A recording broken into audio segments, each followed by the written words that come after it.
Hey everybody, listen up. I got mega huge news. Meat Eater Live is heading back out on the road. That's right. Join me and the crew. Clay Newcomb, Cal, Yanni, Spencer's going to be there. Phil the Engineer's going to be there. Meat Eater Live headed back out. Now, when you get every ticket, okay? Every ticket you buy, you get a signed copy of our new Meat Eater Outdoor Cookbook. This tour is celebrating the release of the book. Buy a ticket, get a signed copy, Meat Eater Outdoor Cookbook, wild game recipes for the grill, smoker, camp stove, and campfire, which I'll point out is a $38 value. Here's where we're going to go. April 23rd, the Mesa Arts Center in Mesa, Arizona. April 24, the Balboa Theater in San Diego. April 25, the Grove in Anaheim, California. April 27, the Crest Theater in Sacramento. April 29, the Union in Salt Lake City. April 30, the Egyptian in Boise. May 1, the Wilma Theater in Missoula. May 2, the Bing Crosby Theater in Spokane, Washington. May 4, Revolution Hall in Portland, Oregon. And May 5, the last day of the tour, Pantages Theater in Tacoma, Washington. For tickets and more information, visit the events page at themeateater.com. Hope to see you at the show. Hey, this is Tyler Jones, and you're listening to The Element Podcast.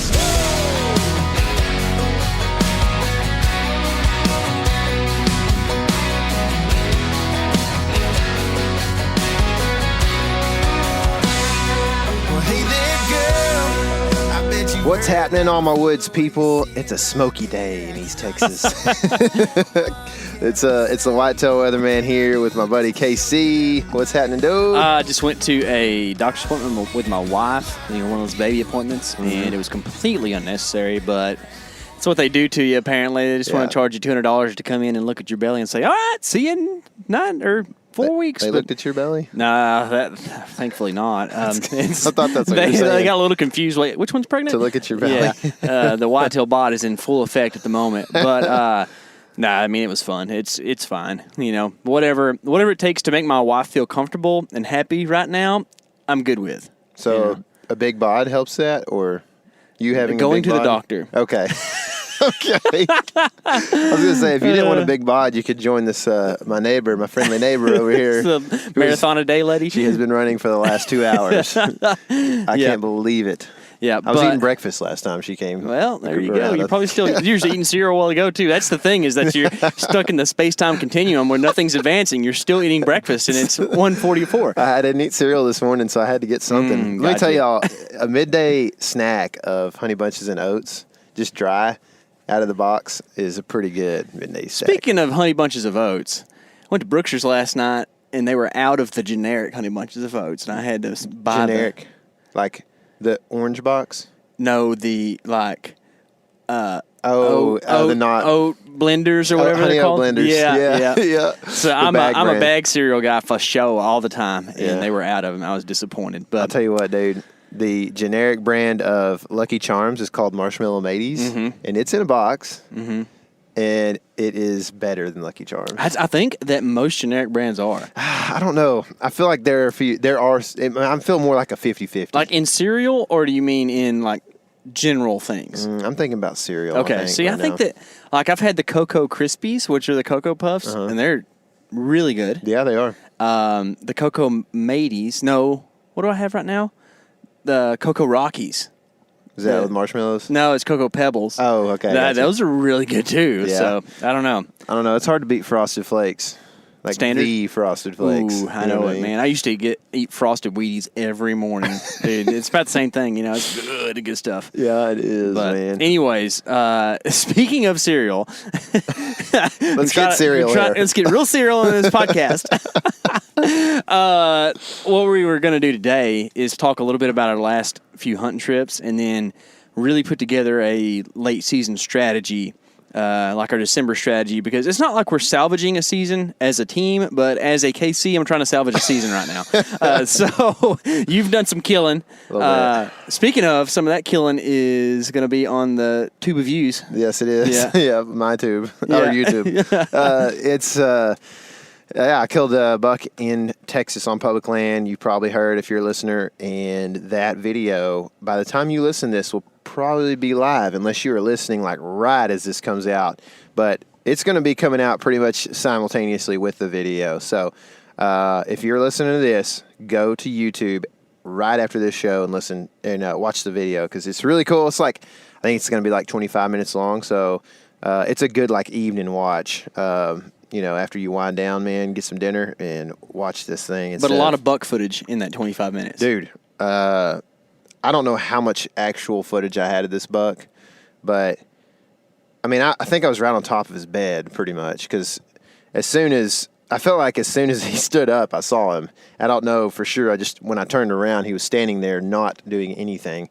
And for the next like 15 to 20 minutes, probably more than that, but at least I would say probably at least 20 minutes, he like milled around through persimmons, didn't really eat a whole lot.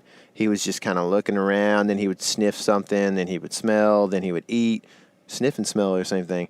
And then he would like rake a bush, and then he would like, kind of scrape a little bit and just acted like like a buck that had just woke up kind of thing. Let me just check all the boxes right quick Dude, after I wake up. I got footage of it all, man. And, even at 80 yards, he's through the persimmons. It's kind of tough to see him at first. But, he gets to like 40 yards and just starts messing around and doing all this stuff. And then finally, at like 35, he takes off and it's go time. And yeah, if you've heard the story if you listen. But anyway, it's a cool video. Go check it out here in a little bit. And we now will get to the podcast essentially, which what we wanted to do was kind of recap our Kansas trip that happened, I guess, last week, and talk about that briefly because it, like Casey was saying earlier on the phone, like there wasn't a whole lot of highlight from what happened on that trip, and it was a weird, very weird trip. We'll talk about that, then we'll go into some of our strategies that we're going to have from here forward in the end of the season here. And so, like in Texas, we go into the first or second week of January, whatever it is. I haven't looked at the end date yet. And then in Kansas, we end at the end of the year. So we're kind of going to talk about all that towards the end. And hopefully you guys enjoy this podcast. But Kansas, you were there before me? Is that right? Did you get there before me? No, you got there before me. I did. Mm-hmm. Okay. Yeah, I did. That's right. Yep. I went up after church Sunday or something like that. And I had to leave. Or was it a Wednesday? I don't know. Sunday. I can't remember. Yeah, probably Sunday. Because I was there a long time. That's right. For how little action there was. Yeah. So what happened that evening? I can't remember. Did I leave out early? You left out that morning. Early. You were a church skipper that day. I did. I skipped it. I'm trying to skip as much as I can before I start leading worship. Yeah, I can't skip that's right. You're gonna feel the boat that I'm in at that point in time. Yeah. So I can't remember what happened that evening, but I don't think it was much. Man, my memory. Let me tell you this, guys. This is a problem that I'm sure a lot of you are going to laugh at me about, but I am having trouble recalling things, which is good because it's a good reason that I video. Mm-hmm. Because I can go back and see this stuff later on. I've got all this stuff documented, sitting on hard drives, whatever. But I can't remember a whole lot from November because I feel like I may have hunted 22 or 3 days of November or something like that. Like that's I hunted a lot of days, yes. Man, in November. Which kind of off subject here, but one of the best years of bass fishing of my life was in college. Right after I got done with football, that next spring, I was just a student, and I set up my schedule so that I could go home and take like 4-day weekends and fish. And I fished, I believe 20 exactly, or just over 20 days in the month of March, and had a good spring, man, that year. It was. That's right, man. You throw some 4-day weekends in with a spring break week, like exactly. You get a lot of fishing done. Dude, it was so fun. Speaking of fishing, we're not trying to derail or anything, but my dad caught he now thinks in the 40s pound Appaloosa catfish on a crankbait. Dude. Yesterday or Saturday. A couple days ago, yeah. And it was fishing weather on Saturday, which is it's crazy. Fishing weather right now. Dude, here's the thing. I think that we had the same thing last year where November was a colder month than December. Mm-hmm. It's strange because you're like, oh man, global warming, and then like December gets here, you're like, oh man, it's kind of hot. Yeah. You as a hunter, at least in Texas, like you kind of look forward to December. The rut might be kind of winding down a little bit, especially as the month pushes on, but that cold weather just gets deer on their feet. And man, if we keep having mild days of 60 as a high and 40 as a low, it could get kind of tough. So that's kind of, I guess, why we're going to talk about late season strategy. But Kansas, dude, I guess what I was trying to get to through all this was that I don't remember a whole lot day to day from the trip, but I did have a couple of encounters that I guess I could talk to. I guess you had probably more action like early on than I did, or no, your camera did. That's the thing. The highlight of this trip. Let's just go ahead and lay it out. You got in Sunday night late, right? I did. Sunday night, very late, like 1:30, because they had traffic on the interstate shut down to one lane. It's a good thing you're a young man. Ooh, man. Well, that and the fact you once again let your family book a big event on the day you were about to leave out. Yeah. Let's just have a Thanksgiving like 4 days after the actual day, which is fine. It's fine. I don't know. It all went fine. My family didn't start cooking until 3 hours after they were supposed to. So that's the main issue. Yeah, that was the problem and the primary concern was that right there. Yeah. I mean, we both pretty much got to Kansas and didn't have action. My first day, I showed up and did the truck thing that morning, and so did you on Monday morning. And for me, it was completely unproductive. That's right. I saw 4 does cross at like 9 a.m. and didn't even go look at my stand location. So I had a good morning that morning. You did. Truck. So let me get my little easy one done, and you can tell us the actual fun stuff. So part of the big strategy on our permission places in Kansas is corn, right? Like making a food source in a place where there are no food sources. And the does walked right past where corn should have been, and they did not even look at it. So that told me that there's probably not any there after sitting there for like a week or two, right? Like 10 days or something. So corn got hammered, no deer, and I just sat in the truck for a while that morning. But then went and scouted out a piece of public and bumped a big buck, which was bittersweet because he was not seen the rest of the trip. Dude, bitter for me because I hunted there the next morning and had the coldest hunt of my life, I feel like. Yeah. Not really, but I did have a cold hunt. The wind was just raging me. But the morning before, when we did the truck scout and stuff, we just couldn't make winds work up there for the properties. And we thought, well, this was the strategy was, okay, this is early in the hunt.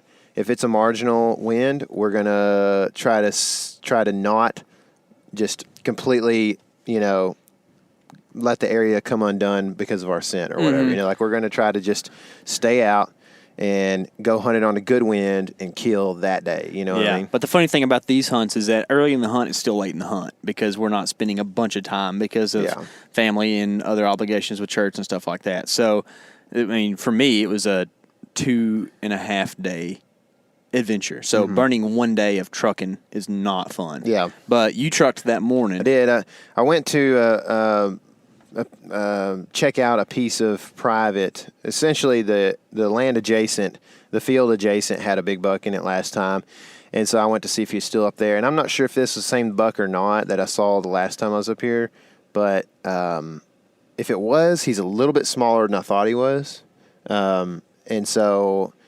Not that he's a buck I would love to shoot, but he's not quite as large as I thought he was. That's just I guess a point to be noted or whatever. So anyway, I saw that buck, and then I also checked out a piece of just a small piece of public that's doesn't look like much, but like the surrounding properties are what make it good, or have potential to be good. And so I saw a big buck there from a long ways, and all I could see was his rack because he was kind of the lay of the land. He was in this field eating and chasing does or whatever, chasing does while the does were eating.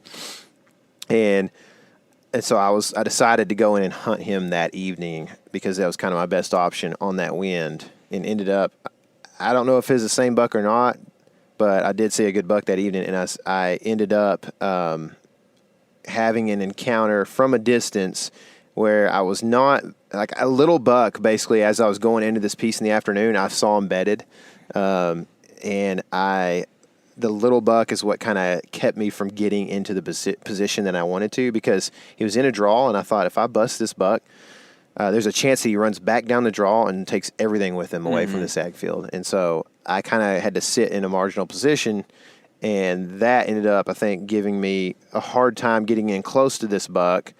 And when I showed him the decoy, he looked at it for, all in all, like 15 minutes probably, and didn't get spooked at first, but then about 5 minutes or so in, he finally decided this was not good. And I was being aggressive because it was getting dark, and I rattled at him, the snort wheeze and that kind of thing, and he was kind of far, and he didn't like it. And I kind of wonder sometimes if you get into a position with that decoy that a buck feels like, or a deer feels like it should have seen you before you got there as a deer.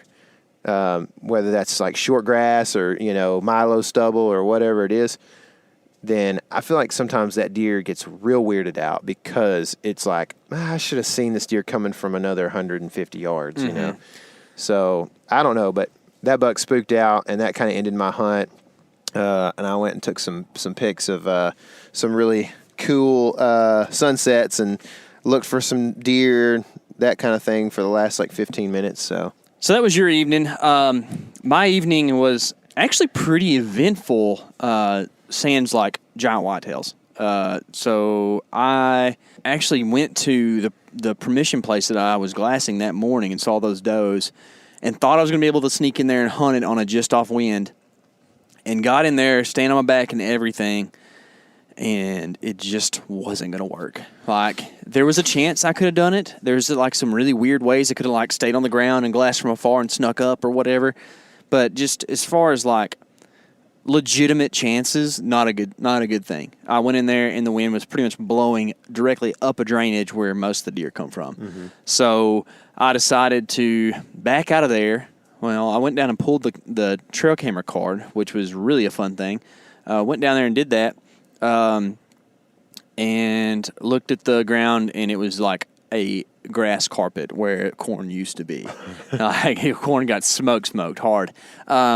And backed out and went to that public piece that I'd scouted and saw the big buck that morning. And I was getting in there kind of late. It was like 4:15 or so when I got there. So I decided to just push into the middle of the property and just do some rattling.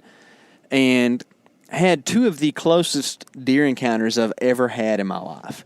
Rattled in a 2-year-old that almost got shot because it was just fun. And it really, I like after the first initial impression, like I realized he was young. He had decent antlers.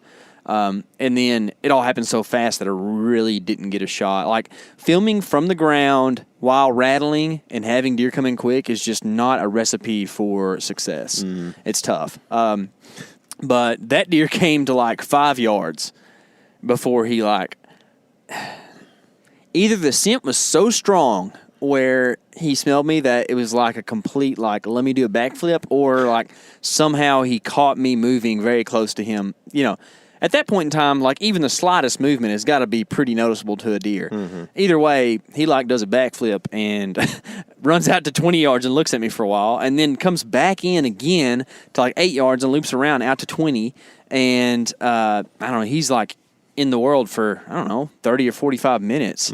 And just looks at me and tries to smell me. Can't really smell me very good, which was really weird because the wind, he's like directly downwind. Maybe he's just young and dumb and rutted up. I don't know. But I finally, I've always wondered about this.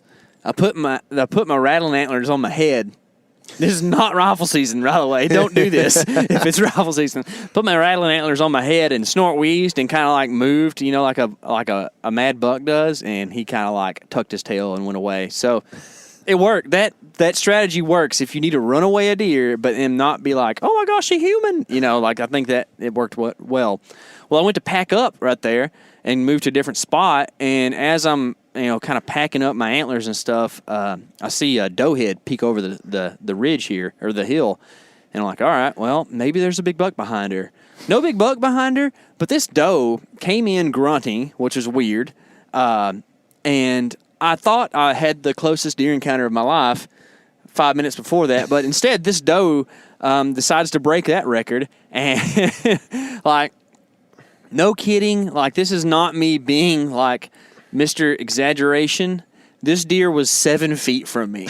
Like, straight up, if I had a bass rod, I could have hit her in the head with the tip of it. Like, it got to the point where you watched the footage a little bit, where I was like, get back. Because like I've dealt with enough deer, doing game capture and stuff, to where I feel like fight or flight is going to be something that happens, right? Whenever it gets kind of crazy. And if you're within a certain bubble on a doe, she's about to wear your head out if she has the chance. And she was getting real close to that bubble. So I decided to go ahead and just give her the spook, which she ran to 8 yards and looked at me for a while and then kind of left out. So she wasn't even like that spooked. But that was crazy. Like, it got to the point where, you know how deer have that oblong shape to their pupil and you can see the brown around it? Yeah. Like, she was definitely close enough for me to see that with my naked eye. That's crazy. That is real, real close.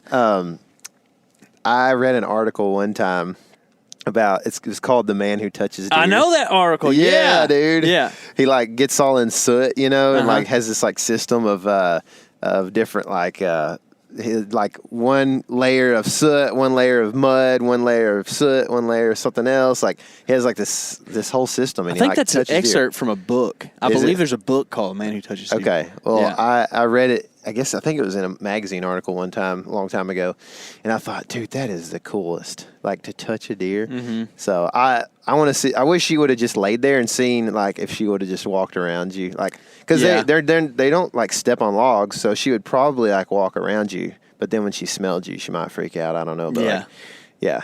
I don't know. How bad do you think, like, a deer just naturally like loading up and taking off, stepping on you would hurt? Probably like a kid jumping on you. Okay. I don't think it'd be that bad. Yeah. But it might hurt a little bit. Yeah. I don't know, but I wasn't really in like her direct path. She was probably going to be like 2 foot from me, because I was kind of like down this little hole or something. But anyways, I got it. It was my like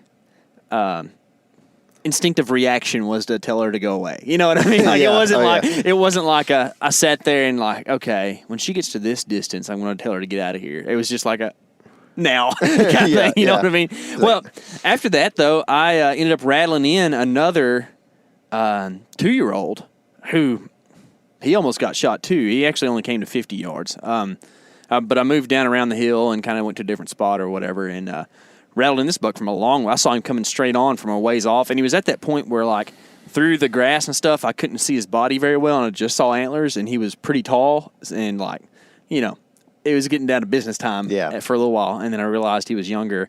And all the while, my threshold of what animal I'm going to shoot is dropping, but I still don't really want to shoot a 2-year-old buck. Mm-hmm. It's just, like, now in Kansas, it's like I'd like to shoot a respectable 3-year-old for sure, and that's kind of where I'm at. Yeah. And none of those deer met that qualification. But fun night for me because I rattled in 2 bucks, and I think the doe came to the grunts or something. Yeah. I don't. Maybe she came to the rattling. I don't really know that part of deer biology or whatever you want to call it. Their social structures on how much a doe is going to come to rattling. I know I've rattled in does before, but not like had one come and want to be on top of where the rattling noise was. Normally it's like a curious thing. But, and then I left out after that. Saw quite a few deer that night. It was fun. But then you and I finally got to go back and powwow a little bit and eat too many cookies and stay up a little bit and watch some basketball. And check a game card that you pulled that afternoon. That's right. Which made you cry. Man, this is probably the toughest thing about Kansas the whole year so far is I thought it was having the giant 8-point at 50 yards, but or the giant 10-point at 45 yards. But no, I think the toughest thing is that there's a buck that I've been kind of calling my dream buck for Kansas. He's not a high-scoring deer, but he's in that like 7.5-year-old plus kind of range looking buck. No way to tell, but he's got the old look, right? and he's got a rack that would lead you to believe he's getting old. Like he might have been like a really big 8 or 9 point at one point in time, but now he's a like big, massive mainframe 7 point, but he's actually a 9 because he's got a split 2 on one side and a split 3 on the other side. And dadgummit if he didn't. Okay, my first trip to Kansas this season, you and I were there together, and I had to leave out one evening after a hunt to make it back to teach class Sunday morning.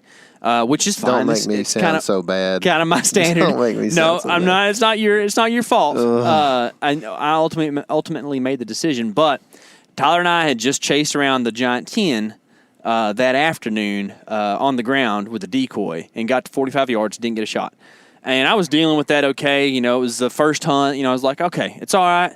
You know, we got permission on this place. When we back up here, I'm going to hunt him some more and kill him. Well, I was going to go hunt right there from all that at like 2:30, and you brought up the concept like, hey, instead of going in right now and leaving out real late because you got to go back to camp and get all your stuff, why don't you go get all your stuff now, and then you can come back and hunt. You'll save 30 minutes probably. 30 or more because, you know, doinking around at camp for a while, picking up stuff, you know. And you come in when everybody else is there in the dark, you're going to talk for a while and leave late. So in an effort to save me time and get to leave from a further south location, decided to go back at that point in time and then come back and hunt that evening. We came back and hunted that evening, had a pretty good hunt. I think, that was the evening that I got in the stand with a buck bedded at 40 yards. And then saw the big young 10 that evening. Didn't get a shot. He was at like 70 as close as he got. But anyways, check that camera that night. Timeline's getting confusing now. Back to the present time in the story. Tyler and I are hanging out at camp checking the camera. The first thing we realize is that at about 3:15, the split 2 and 3 buck. 3:15 on the day that you left the previous trip. Yes, exactly. So whilst I was getting my junk from camp, this buck came in to the stand location and then left before or as I was entering the property. Mm-hmm. So pretty much my choice, which was what's the best way to put this? My choice, which was responsible, assisted, but like it would be as if I caused a personal foul in football by punching a guy, but really like you squeezed his leg under the pile or whatever and kind of instigated it a little bit. You know what I mean? That'd be the best way to do it. Like it was my foul, but Tyler was involved with it some way. Either way, I was not there when that deer came in at perfect shooting light.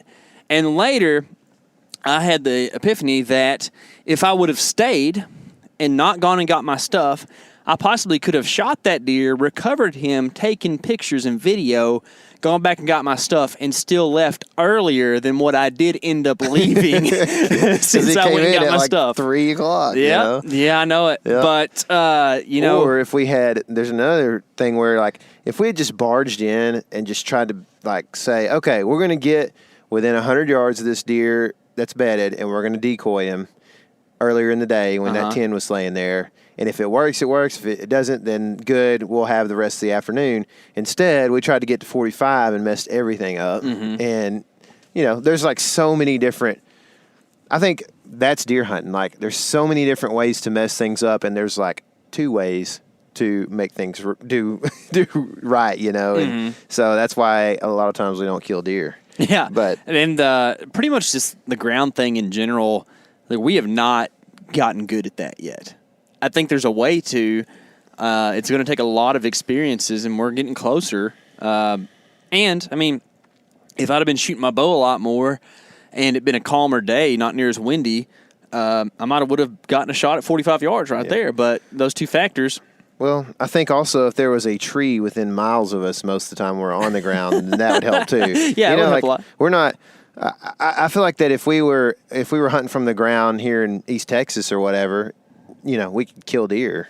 because you can get 30 yards from one without, and still have too much brush to shoot. Good wet day, Yeah. I mean, you just walk through the woods and use the oak trees and the cedars and everything like that. Mm-hmm. No big deal. Hunt from the ground here, I don't think. I still would prefer to hunt from a tree stand just because you can get drawn easier, I feel like. But, yeah, where we're at out there, I mean, you're talking about seeing a deer from a quarter mile, and you got to cover all that distance, sometimes going downhill in grass that's 14 inches tall, Mm-hmm. So it's pretty tough. Yeah, for sure. But then, that kind of was the salt in the wound that evening. Well, but there was more salt in the wound on that game camera card, that trail camera card. What was it? It was the fact that the evening, the morning, or was it the evening? That's when we pulled it at the end of that trip. So I pulled the card there. And then let's tell the story of us hunting this trip. There was deer, like, I thought there was deer there like the evening before or the morning before as well. Maybe I'm confused. I think there was a little bit of a deer party. I thought you had some bucks in there. Pretty much. They came in. There was bucks in there. I don't remember which ones, but they came in and had a little bit of a deer party and figured out the corn was gone. Sunday night when you were driving, I think there was deer. A shooter in there. Yes. Yeah. Yeah. But the story gets juicier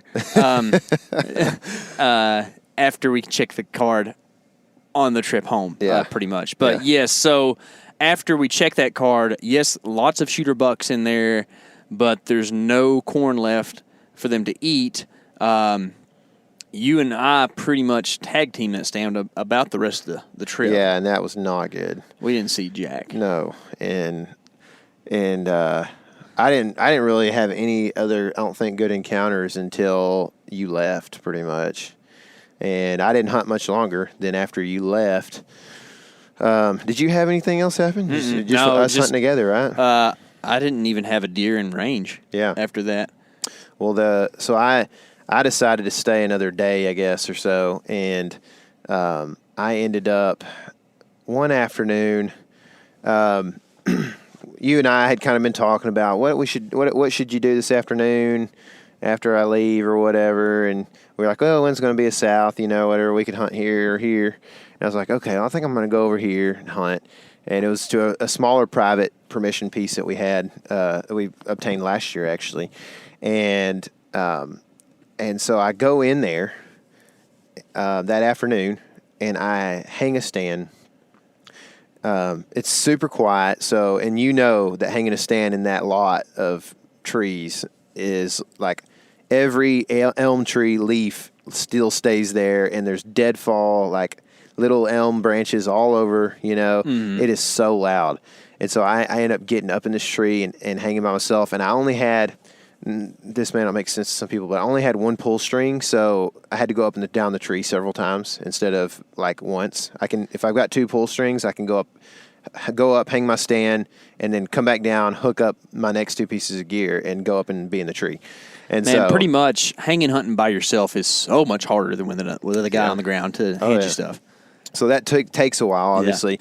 Yeah. And so I do all that. I get my bow hanger in. I get my camera arm set up and the camera going. I think I even took my first interview, and I kind of sit down. It's still relatively early, but not. I don't need to go somewhere else and hang a stand or anything. And I start noticing right about the time I was setting my last little few pieces. I was like, man, that's kind of a east wind kind of hitting me there. And I pull out my phone and check the weather app, and there at dark it's going to be a straight east, which blows straight towards bedding. If the deer are if I'm going to see a deer, the best likelihood of me seeing a deer in close range that evening is coming from the west, and I've got a east wind blowing at dark. So I'm like, well, this isn't going to work at all, and I'm kind of tired because it was just kind of a hard hang and everything, and I'm like. I just sat there for like 5 minutes, like, golly, I got to go do something. So I had already kind of had this plan developing, but you and I texted, and as soon as you came with the idea, I was like, okay, that's what I'm doing. So I decided to go down and rattle that bedding, and I walked down there, which took a while, but I took everything down. I put it all out on the edge of the field there, and then walked down the edge of this tree line, went down there, rattled. I went real quiet, and then I just busted up in there, rattled, and started running around like I was 2 bucks fighting, and did that for all of. Is there footage of that? No, I started not doing good with the footage when I'm getting late in the hunt, late in the year, and I haven't killed, and you just start kind of like not telling the story very well. Yeah. But anyway, I did that and got ready. Nothing happened. Sat there for a while, glassed some geese, and then nothing happened still. And so I was like, okay, I got to get out of here and go do something. So I go down. We got another permission on an even smaller piece, not too far. And so I actually, this is a piece of property that I had missed on earlier this year. If you heard that story, on the ground, didn't have time to range, missed a deer, and so I was like, oh, I'll go back down there and see if anything's happening down there, maybe right here before dark, something will pop out. So I go down there and I drive down the road. I mean, it's literally not far off the road. The property that we can hunt is like a couple hundred yards off the road total, is as far as you can get on it. But it's ag field and there's some good brush around it. And so I glassed everything, the back of the field, don't see anything. So hop out, go down there. I didn't take the decoy, which might have been a bad decision. Who knows? But might have been a bad decision. I was like, you know what? I think rifle was open at the time. And I decided, I was like, man, I'm not taking this decoy because this small piece, who knows who's hunting around me. I'm just going to rattle if I need to do that or call or whatever. So I go in. And if you're wondering, well, isn't that private land? You shouldn't have any problems. Road hunting up there seems to be a problem. Oh, for sure. Yeah. When rifle opens, dudes, I mean, we've been up there a long time, and dudes, because it's so open up there, dudes can see deer from a long ways, and they'll just go and shoot deer off the roads. I mean, we've seen guys pulling deer out of private property to the road. I mean, we found cartridges on the road, rifle casings. It's not like comforting. No, it's not. No. It's not. My dad's been in a field that looking at deer that were like 75 yards from that were getting shot at from the road. Fun. So, no, it's scary, man, for sure. So I decided not to take a decoy. I go in.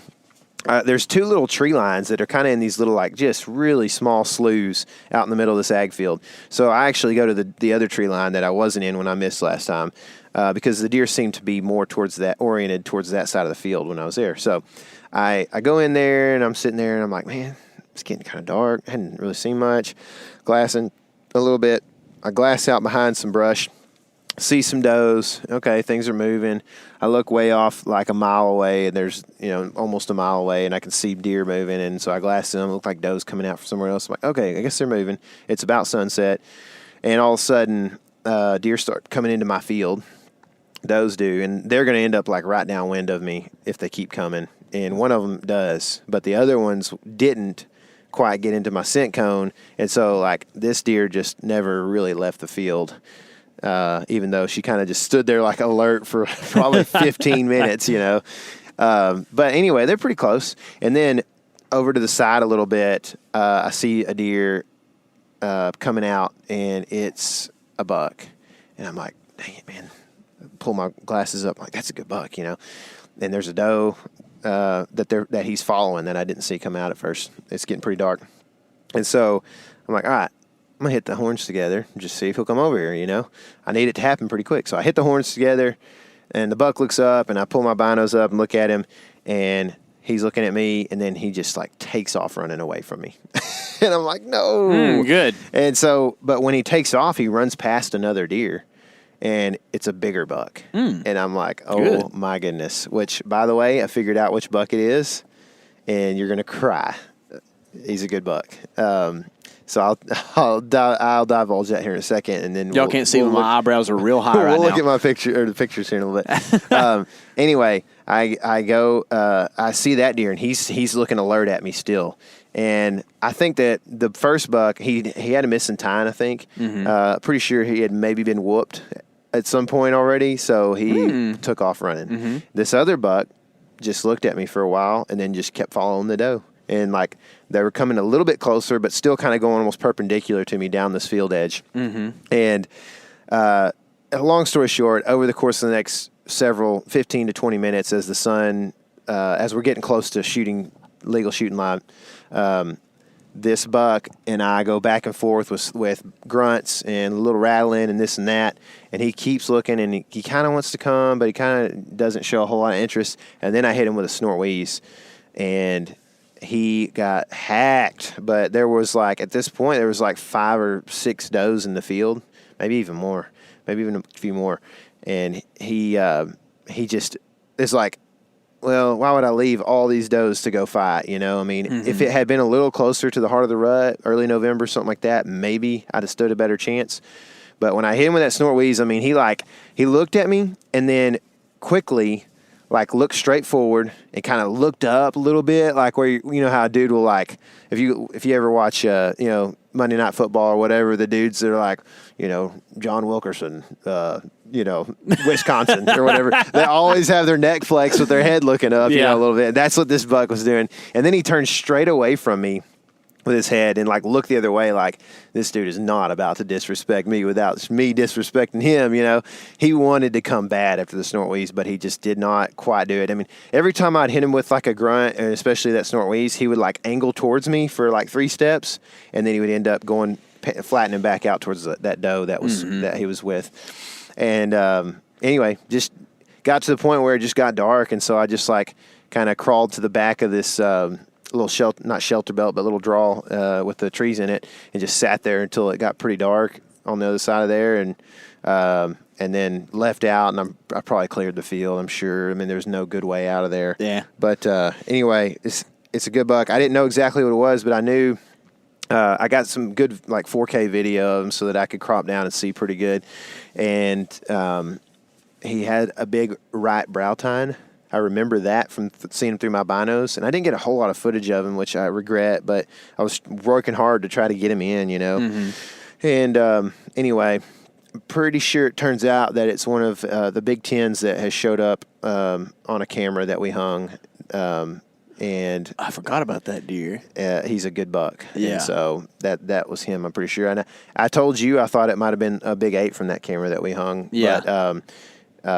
But I also had in the back of my mind, I thought I saw a G4, but I didn't want to be that guy that's he was a 9 or 10 point, So anyway, I'm pretty sure that's the one. So anyway, we'll look at that footage later on. But that stuff will actually release as soon as I can get all this stuff coming out. It'll be a while, but hopefully you guys will be able to kind of go back and maybe listen to some of these podcasts if you want some context to those videos, I guess. So, yeah.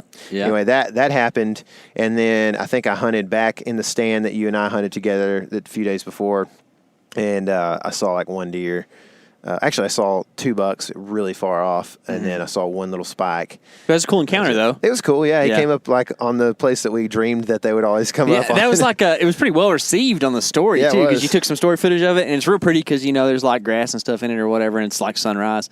But it's kind of a cut bank from an edge of a creek or whatever. A lot of people were like, man, it's beautiful. We're 23 foot up or whatever, and the deer's eye level with us. It's weird, isn't it? It is. We joke all the time because you could take a 12-foot extension ladder or something and just run it straight to the tree.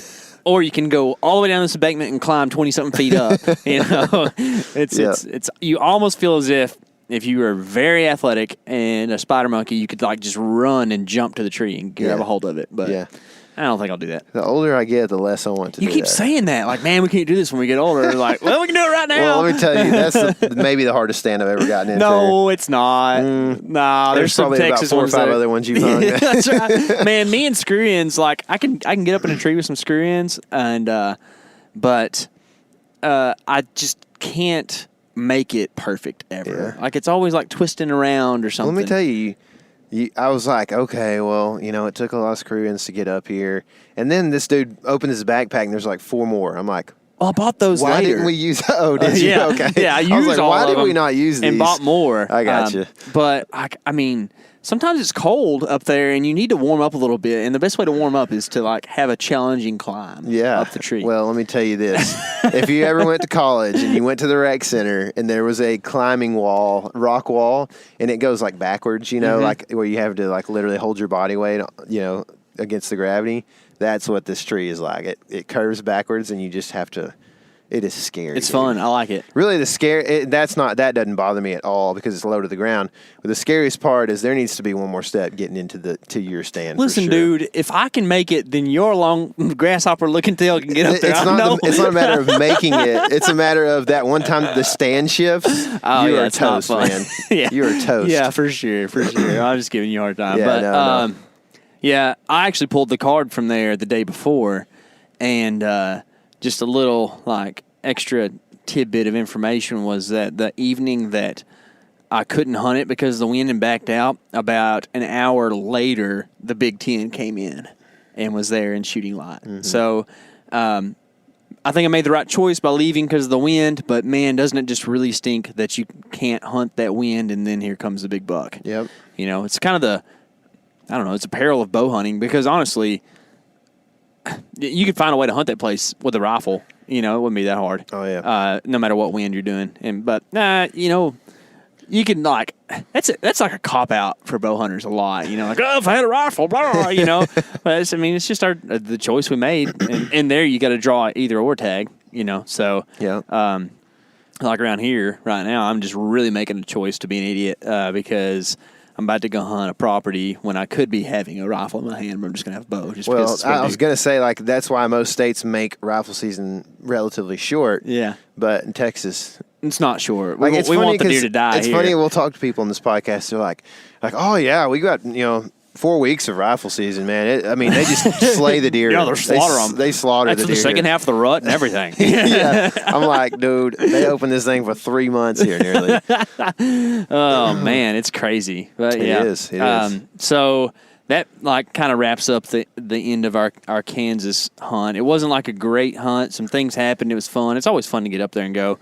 And we're hoping to be able to make it back up there one last time, probably like late season. And that's kind of part of where we're going to go from here is like lay out the plan. We kind of joked about this beforehand. Like the Element's having a good season, but the KC is not having the greatest season at this point in time. So I'm trying to salvage the season a little bit. You're trying to like put a cherry on top of it. Yeah. And we're making a late season push here. So what is your plan to push towards that late season? I would like to get out in Texas a little bit more because I have not been on Texas public land since early November, and that was draw stuff. And so technically, like early October, on stuff that isn't draw, I have not been on. And we've got cameras out there. Possibly they either are stolen or they're out there, and we need to check them. That's going to help a lot with my late season strategy. They're out there rocking them Railvacs, and I know what's going to be the story on most of them. Oh, baby. Yeah, there's so we've talked about it before. There's a property called TR, and the way we look at it is kind of like almost in halves, like an east and west of the property, because just like diversity of habitat and this kind of thing. And so like the west side we've hunted in the past. We've had some decent hunts on it. We've probably wasted a lot of time there on both sides of the east and west. And for me, late season, there is a good pinch that you and I almost killed. It was for me last year. It was like a anything legal kind of thing in January, and it was for you, I guess, too. And we almost killed on the same morning out there. It's when you killed the meat buck. Mm-hmm. Dare I say it? Rage. And but a buck that was intended for meat. In case you're confused, I'll be shooting hopefully many meat bucks this season because your boy needs some meat bucks for sure. Yeah. So, but I almost killed at this little pinch, and I'd like to go in there and hunt probably. There developed last year a lot of pressure from hunters in there, which the year before we didn't see as much. If that's the case, I may move to the east side of the property just to see if like deer have been pushed that direction. Mm-hmm. It's a little more inaccessible, but also probably not quite as advantageous of habitat for deer to live in late in the season. You know what I mean? Yeah, and there's some variety of food sources over there too. So it just kind of depends on what's going on with acorns or whatever else might be around as to what the deer are actually doing over there. Mm-hmm. You know, and that's one of those things that we need to probably go scout out. You know, dude, like it's not truly in-season scouting, I don't think, because like you're going in there to hunt, but like part of that hunt is the experiment as to like, oh, what's going on over here? I'm going to sit and see, you know? Yeah. Because we talked about it before. We're hunting tiny deer, and this is kind of your thing, but like they don't leave a lot of sign as far as trails and stuff go because they just don't push on the ground very hard. So it's pretty hard to go into a place and be like, oh, there's a bunch of deer using this right now because I can see all these tracks, you know? Yeah. So sometimes, especially in a place where they're kind of dispersing and not following a main trail through a hard pinch or something, like it takes a sit to really learn that much about for it. Sure, that's kind of my strategy for the next probably like couple weeks here, and this depends on. We also a new development for us is that we are trying to work in another out of state hunt in Alabama. We will kind of keep you up to date on if that happens and how. That's who knows how that's going to play out at the moment. But so but you know, around however I can work around that to hunt in Texas. I've missed it. I've missed hunting the public here in Texas, just because it's something that we prepare for every year, and this year we haven't utilized that preparation very well. And you know, we've developed a few years of history of just how the deer move through a certain area in some of these places we hunt, and I think that you become, you know, you eventually get to where you can learn something pretty well and feel pretty good about your chances when you go into certain spots. And I'm at that point that like I feel pretty good about our chances in some spots, but I missed all the best hunting, you know, so we'll see. Maybe. I mean, I think about Babylon as being a place that I really want to go back to in the later part of the season. I mean, it's, you know, we've killed a deer there, and if I'm thinking right, it was like December it was December 15th or 16th whenever I shot and missed Scar. Right? 18th. Yeah. So, like, that's pretty late in the season. Yeah. And that's there was not pressure in there that year. That's right. So, if we can have a similar situation, that could be good. Man. Yeah, for sure. And that's a place that does get some pressure from time to time, but I still think it's what we like to call a deer movement area. Like, there's still going to be some deer running around over there. DMA, baby. Yeah, DMA. Hey, just go ahead. That's the next big thing. Is this the DMA? Yeah. You know how like Mark... bug betting? No, I was thinking Mark Drury has the MRI, you know. We've got the DMA. And the BBBs from Lee and Tiff. Yeah. BBDs, bro. Yeah. We got the BBBs. Oh, that's right. Oh, man. We're just copycats. We got a BBB the other day when we had Brian on. Cinquenta, whatever it is. 5 of them. Yeah. Sequential. Sequential bees. Whatever. But Babylon's a place that I look to have some late season movement.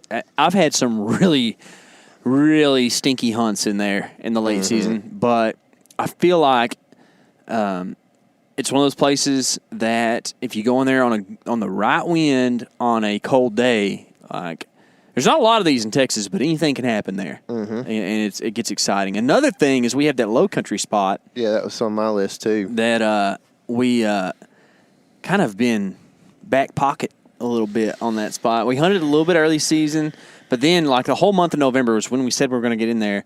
We never hit it because we were pretty much out of state, or I was hunting close to home because it just pressed for time. I told Justin, I started telling Justin about stuff like yesterday or 2 days ago, and I was like, dude, I left in late October, went to Iowa, came back for like a day, went on my hunt in Texas. From there, went to Kansas, came back for a couple days, went to Iowa, went back to Kansas from there, then went, and I've been to Kansas since the Iowa trip too. Ooh. So like November didn't have any days in it really for me. I mean, I was home like maybe 4 or 5 days, I think, total in November. So unfortunately, that for me. I haven't been able to get over there, and I haven't looked at the card. But after last year in that area, I know we could have sat there from about the 10th through the 20th for 3 days and killed a buck. Like I bet they could have happened this year. There was a 3-day window in there somewhere where a buck was always in there. There's 7,900 something pictures on that card, and I've looked at all of them. I bet you 2/3 of them at least have deer in them. Mm-hmm. You know, it's not like a whole bunch of false captures. There's some, and there's some pigs and other junk like that, but there's a lot of deer running around over there. Yep. Some really good deer and some at least 1 or 2 really great deer. especially for our area. Yeah. So it's kind of sickening a little bit to think about it. But either way, I think that place, some form or fashion, plays into the late season strategy. It's probably not very strategic. It's kind of go over there and hunt and hope something comes by. Yeah. But the deer on that place are mobile. That's like in the daytime. Yeah, a lot of late morning movement, which I've talked about this some, and I think you're in agreement. Like, I think that we discount how much deer move around from 8:30 to 10 o'clock in the morning. Like, there's a lot of moving around going on at that time of day, especially in areas that don't have much ag, I feel like. So, like, for instance, a lot of times some of the places we hunt in Kansas, and especially here in East Texas, like, the deer are going to get off of ag fields pretty early. But I know, like, even there's a public place that you and I have hunted in Kansas, a public track, and that has no ag on it. And nothing real super close, but nothing on it, and you'll see deer there at 9 o'clock all the time. Yeah. I've never really hunted a place or, like, hunted mule deer, right? But I feel like guys who talk about mule deer talk about how, like, they'll do something in the morning and make a bed, and then they'll get up, and the second bed's, like, the final one. I kind of wonder if whitetails, like where we're hunting, are kind of like that, where they do something all night, and then they kind of go to, like, this, like, a little mill around staging area for the mid-morning, and then, like, they make their final move. Maybe they're waiting on the wind to be official for the day. You know how the wind in the morning kind of gets weird sometimes, and then finally, like, midday, it's doing what it's going to do the rest of the day. Maybe that's what they're doing. Like, they're sitting around waiting on that wind to finalize, and then they know, okay, I can go bed over there, and, like, for at least until the evening, the wind's going to probably do that same thing. And if not, it's going to be a big front or something, and they aren't thinking this logically. But, they know that if a big weather system moves in, they can get up and move around. Right, kind of out of like experience and habit, I guess. Yeah. So, for me, those are the two spots I had for most of December until we go back to Kansas. I don't know if you've got any other local I got a little stuff something I learned from truck scouting the other day. There's on a place that it's kind of a place that we've talked about a lot. There's a new food source that's developed that we might have to go check out and just see. It's kind of one of those experiment kind of things. It's a little bit closer to home than what we normally hunt. And I think that there could be a deer killed over there, possibly. All right, it's going to take some difficult, access to get there. But what's that? Whenever you're young, strapping men. That's right, man. Where are those guys? We'll send them over. Yeah, send them over. I'll gladly hop in their backpacks. So for me, if we get to go back to Kansas, or if I do, at least.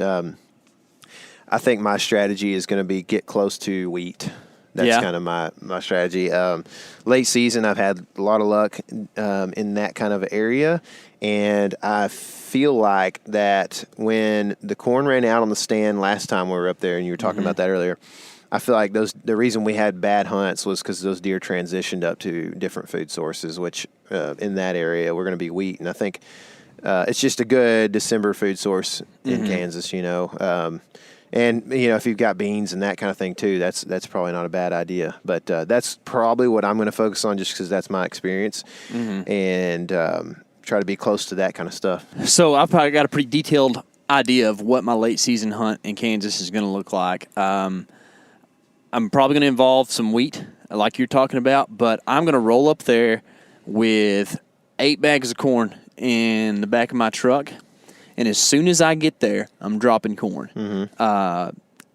Like baiting, don't like baiting, whatever. It's legal there, and it is the way to kill deer effectively with a bow. Yeah. Like, no question. I mean, dude, you said it earlier. In that open country, we could kill some deer with rifles, I think. Yeah. Not to make it sound like I was a rifle hunter. It's easy, but there is an inherent challenge that comes with bow hunting. Oh, and getting them close, especially in more open country, it is tough. Yeah. And concentrating the animals, like, golly, if you went and sat that same place that we were talking about with not a corn pile there, how many deer would you see? Probably like the morning that I sat there with no corn pile, 0 deer. Yeah, 0 to 2. Yeah, exactly. And they're not going to come anywhere near you. Yeah. So my plan is to go up there. We dropped a bunch of corn there. at that we'll just call it like the bluff place, right? And well, before we left, we dropped a bunch, hoping that it would at least hold over for a week, 2, maybe 3, until we can get back up there. And I want to go back and drop corn there as soon as I can. I'm going to go to another spot on that property, drop some corn there, and then go drop some corn over where the big 8 point and the big 9 point are on that little permission place. And after I get all that done, I think then I'm going to head to some public and hunt and let that corn sit for a day or maybe even 2 and let them get reacclimated to having that food source there, and then go in and hunt when it's on a good wind, depending on and from those different places you'll be able to hunt multiple winds. And plan on going up there to kill a deer, man. That's my plan. It's good. And We then need to. here's the plan: kill a deer on day 2, and Camp Chef. that's what I'm talking about. just eat them up, baby. That's the plan. I'd love to do that and get home. I told my dad last night. He was like, "Man," he's like, because we went over to his house and he had some steaks. He's like, "These are left over from camp, And I was like, "Man, it's like it'd be nice to have a gas grill up there." And he's like, "Yeah, it would." He goes, "It's just kind of hard, man, when you're getting up that early and getting in after dark, And it's like it gets hard to stay up and cook and charcoal and all this stuff." And it's like, "Yeah, man." I was like, what we need to happen, somebody needs to shoot a dadgum deer in early November. That's right. And be the camp chef, or even October, and then like you just got a rut chef the whole time you're there. Dude, how cool would that be? And we got some good cooks in that camp too, man. We sure enough do. Everybody there can cooks. cook. Yeah. Yep. It's fun, man. So I hope that we get to go back up there together and do that thing, and also split a little gas on the way up next time. That'd be ideal. It would be, man. I'm going to try to make that work. I hope that the late season works out for you, man, even more than I do myself, because I've already shot some deer. But appreciate that. I'm definitely starting to itch again, man. You know what I mean? Yeah, I was a dadgummit, man. It's been like a whole 3 weeks since I shot a deer. I got to do it. I'm telling you, man. I'm telling you, man. I need to. It's I don't know. It's fun to do, man, and we only get a couple months, and then it's instead of, I guess I could go bow fishing, but I just prefer to catch them on a fly rod nowadays. That's not really the coolest, unless you get gar hold. Then you got to bring your bow. That's right. So this is a little bit far off the topic here, but I really thought I didn't look at the regulations for Texas going into the year. And I had assumed that the doe days were expanded, but around the same dates. And instead, they bumped them from the beginning of rifle season for 2 weeks. So I thought that around Thanksgiving, I would get to shoot a doe. Mm-hmm. You can't. Nope. No dead does happening around Thanksgiving. So my only opportunity at this point in time in Texas is to shoot a doe on public land, which can happen, or try to do the muzzleloader thing again this year, which I just do not like shooting that muzzleloader.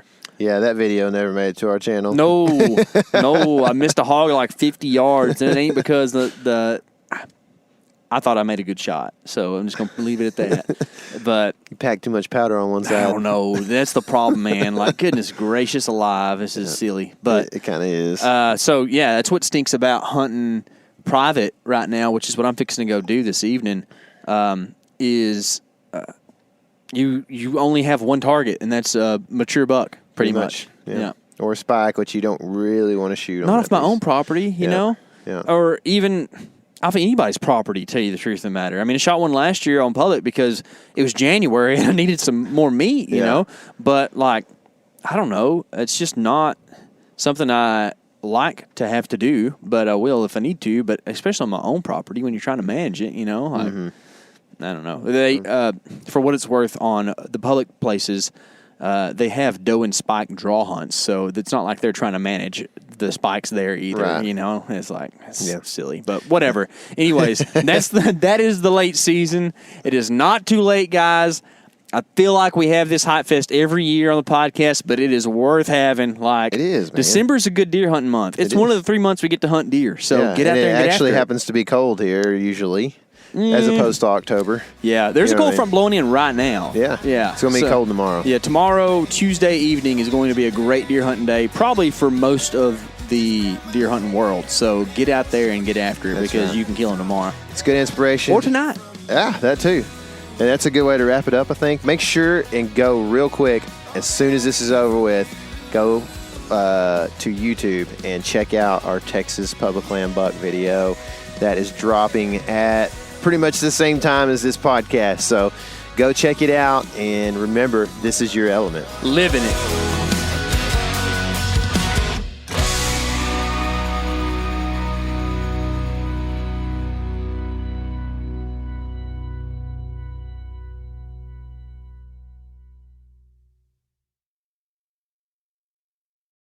Hey everybody, listen up. I got mega huge news. Meat Eater Live is heading back out on the road. That's right. Join me and the crew. Clay Newcomb, Cal, Yanni, Spencer's going to be there. Phil the engineer's going to be there. Meat Eater Live headed back out. Now, when you get every ticket, okay? Every ticket you buy, you get a signed copy of our new Meat Eater Outdoor Cookbook. This tour is celebrating the release of the book. Buy a ticket, get a signed copy, Meat Eater Outdoor Cookbook, wild game recipes for the grill, smoker, camp stove, and campfire, which I'll point out is a $38 value. Here's where we're going to go. April 23rd, the Mesa Arts Center in Mesa, Arizona. April 24, the Balboa Theater in San Diego. April 25, the Grove in Anaheim, California. April 27, the Crest Theater in Sacramento. April 29, the Union in Salt Lake City. April 30, the Egyptian in Boise. May 1, the Wilma Theater in Missoula. May 2, the Bing Crosby Theater in Spokane, Washington. May 4, Revolution Hall in Portland, Oregon. And May 5, the last day of the tour, Pantages Theater in Tacoma, Washington. For tickets and more information, visit the events page at themeateater.com. Hope to see you at the show.